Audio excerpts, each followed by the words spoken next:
One of the goals of the state of Mississippi was to break the Congress of Racial Equality.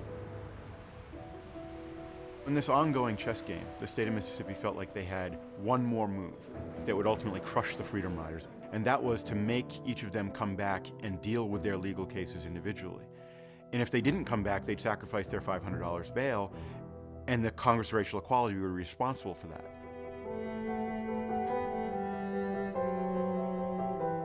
The mass arraignment of the riders was arranged for August 14th, 1961. And some of the riders at that point had gotten out of Parchman Prison. They were all over the country, in some cases all over the world. And it would have bankrupted CORE. It would have bankrupted the movement, really, if they had not come back. Dear Ms. Smith, the City of Jackson has informed our lawyers that all of us who were convicted and released on bond are required to return to Jackson on Monday morning, August 14th. We made the decision to be Freedom Riders, and now we are challenged to continue the ride.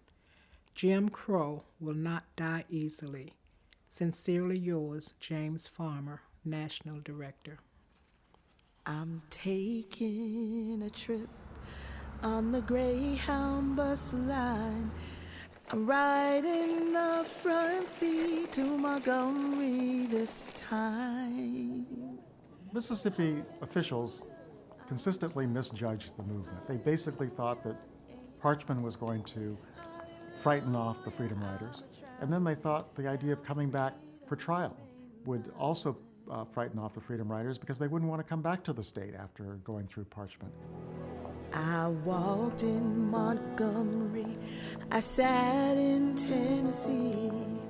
Now I'm riding for equality. Amazingly, I think all but 9 came back, far from running back to their families and submitting to the intimidation. They grew in their stature as nonviolent warriors.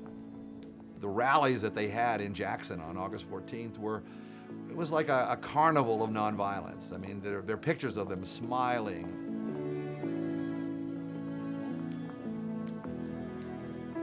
Even though it meant coming back to Mississippi, they came back willingly, in many cases enthusiastically.